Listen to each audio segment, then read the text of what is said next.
Hello, Hailing Sanctuary community. Pam Jacobson here, coming to you this week with another installment in the series that I've been doing about what you can be doing for yourself at this point in time during this COVID pandemic crisis that we're all faced with. So to this point, Grace and I have been offering 15-minute free consultations over the phone to review your immune plan and make recommendations. And many of you have taken advantage of that, but many more of you that have seen the video and probably gotten our constant contact emails have not reached out to us. So I wanted to do a brief video and give you some specific supplement information that you should be aware of. Now, this is not coming from me, even though I'm trained and I'm a health professional and I understand the supplements and the reason why the dosages are being recommended.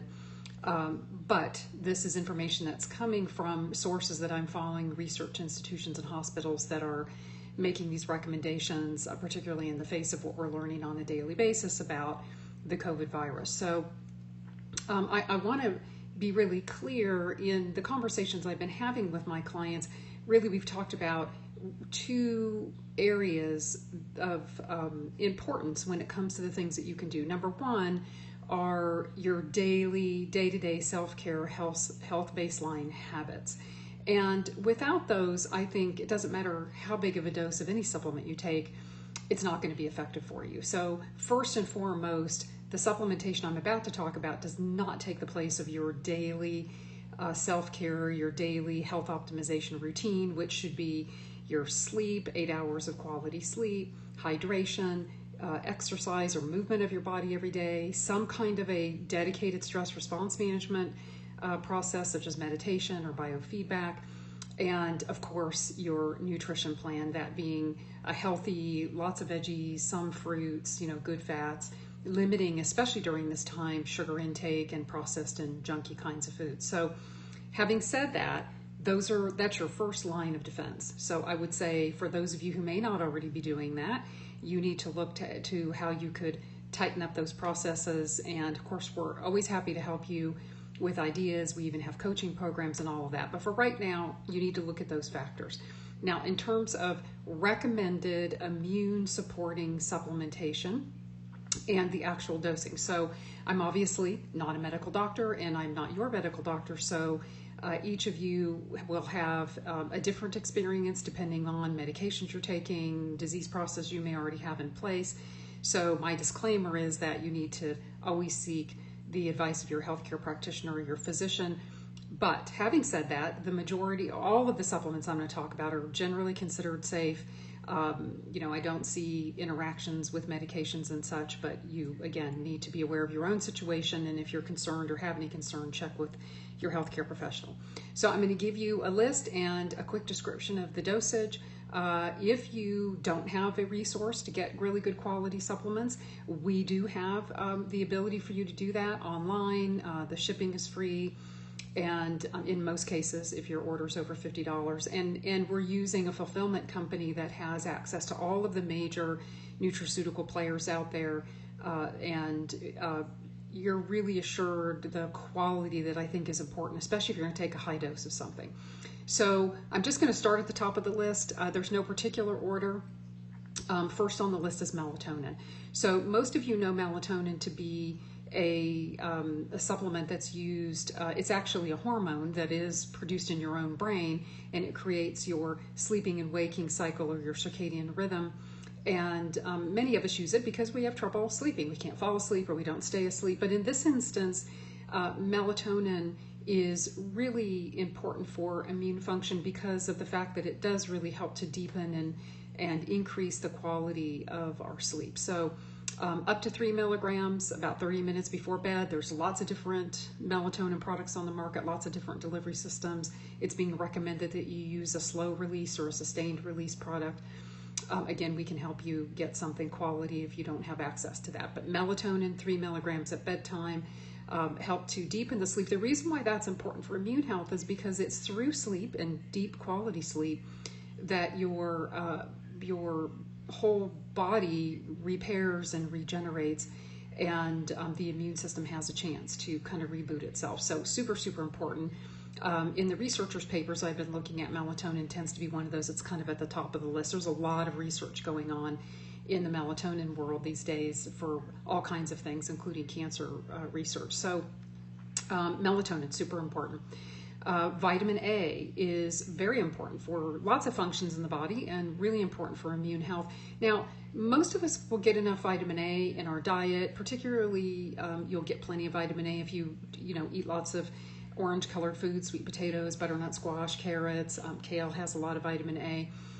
Usually that will be sufficient. But if you are a person who's not eating a healthy diet or not eating many of those types of foods, and you're not taking any kind of a multivitamin product, you may want to consider using some additional vitamin A. I think the maximum being recommended is about 10,000 units a day, and you would have to look at other supplements that you're taking because it will oftentimes be in supplements, and also take a look at your diet. Vitamin D, very critical for immune health. I think most of us are aware of that.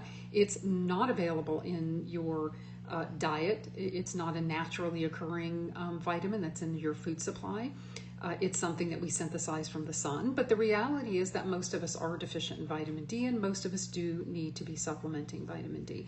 So my recommendation to my clients has been 10,000 international units a day for this next 30 to 60 days. Regardless of what your vitamin D level is, in 30 to 60 days at that amount, you're not at too much of a risk of getting too high of a level of vitamin D.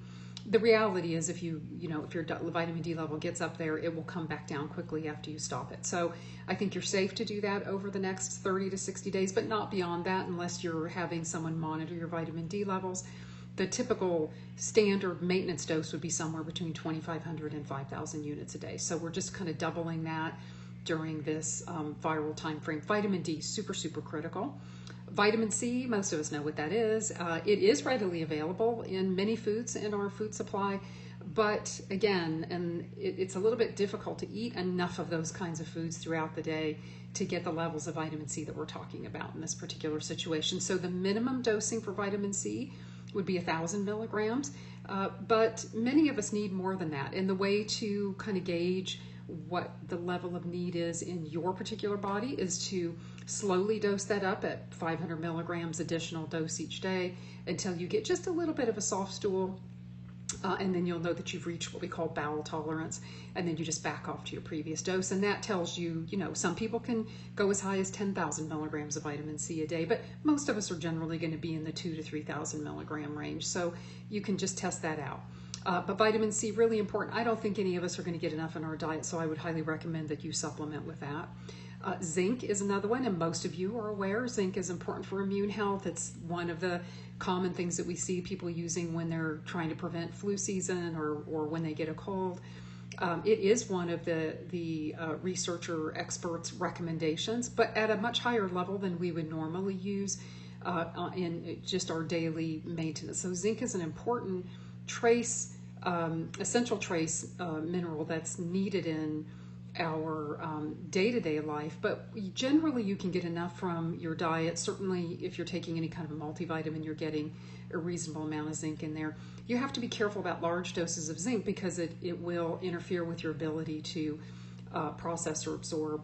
Copper and zinc kind of go together, and there's a ratio of balance between them. But for a temporary period of time, 1 to 2 months, you can use a larger amount of zinc, and that is being recommended at about 100 milligrams a day. But again, if you're taking other supplements, make sure you check all those labels and add that up, because many of your other types of supplement formulas will have zinc in them to help support immune health. So just be sure that you're considering that. But 100 milligrams a day of zinc, there is some theory out there that if you take that with a little bit, about 4 ounces of tonic water, like a Schweppes tonic water, be careful about your sugar content in those, take a look at the label on the bottle, but that can help with the absorbability and availability of zinc. So consider perhaps doing that. Turmeric, many of you are aware of that supplement as well. It's used in a lot of anti-inflammatory formulas, and the reason why it's important here is specifically for that reason. It's anti-inflammatory, and one of the things that we are seeing in some people that get impacted by the virus is a pretty extreme inflammatory response and cytokine immune system response in the latter stages of the virus. So the thought process here is that many of us are going into our viral situation already relatively inflamed. That's a pretty common problem in our culture due to many factors. So turmeric can really help kind of mitigate some of that inflammatory process really early on. So turmeric's important. It's an Indian spice. You can cook with it. Again, probably not a high enough dose to be really impactful. So I would say use it in your cooking, but also take it as a supplement. There's lots of turmeric supplements. I would say get one that is about 98% curcuminoid, so it's pretty pure. You want it to be organic. Take it with a fat. And that leads me to the next one, which is your fish oil. Really important for inflammation, immune health, cardiovascular health. It's something most of us should be taking on a daily basis. It's one supplement, though, that I'm very concerned about that people get high quality because oils are very volatile. And if your oil in your product is rancid, and a lot of them are, and you wouldn't know because you can't smell it or really taste it, you're actually introducing more of an inflammatory process every time you take it. So make sure it's a good quality. We can help you with that, certainly. But the idea with fish oil is it's not the weight of the oil, which is generally what's put on the bottle. It says 1,000 milligrams per serving. What they're talking about is the weight of the oil. What you're really more interested in are the acids in the oil, which is EPA, DHA. You take the milligrams of those, you add them together. One capsule should have roughly about 1,000 milligrams of that combination. If it doesn't, then it's not a very potent product, and I would look for something that was more potent. You take your turmeric with your fish oil, and now you've got the fat that's needed to make the turmeric a little more available. You can also take turmeric with a meal with some fat in it. It's important to take vitamin D actually with a meal as well. It helps with absorption. The final supplement that I'll talk about is a probiotic, and the reason that this is important is for your microbiome, or the good bacteria that reside in your body, in your large intestine. And they have a lot of really important functions. Many of them we're not even aware of at this point. A lot of research in this field. But we do know that the microbiome has a strong impact on many body functions, immune health, but also can create problems when it's out of balance. By all means, the lifestyle is the more important factor for keeping the microbiome balanced, your diet and your exercise and stress response. But you can use a probiotic to assist that. So I generally recommend something that's broad spectrum, that has a lot of the different strains in it. I don't recommend getting probiotics from commercial yogurt foods or things like that. They tend to be just a little bit skewed toward only one type of strain of probiotics. So something that is broad spectrum, again, we can help you with specifics if need be, but I recommend that. So to recap the list: melatonin, vitamin A, vitamin C, vitamin D, turmeric, fish oil, probiotic, and zinc. Those would be the top, I believe that's 8 or so, 7 or so supplements that you need to be adding to your immune regimen at this point in time. I wanted to make an announcement that beginning next Wednesday, we will be doing live Q&A from our YouTube channel, or from my YouTube channel, Pam Jacobson. I've set up a YouTube channel in my name, and I put all of these videos on there, but I also will be on there live on Wednesday mornings at 9 o'clock to do a live Q&A. So if you have any specific questions that you want to ask, you can subscribe to that channel and you'll be notified when I'm online, and then there's a chat feature where you can ask your questions and I'm happy to answer them. We still are offering the free 15-minute phone consultation. If you would prefer to talk about these things in more detail, just drop us a call at 714-730-2233. You can leave a message there. It'll give you a number to leave us a text, or you can email us at frontdesk@thehealingsanctuary.com.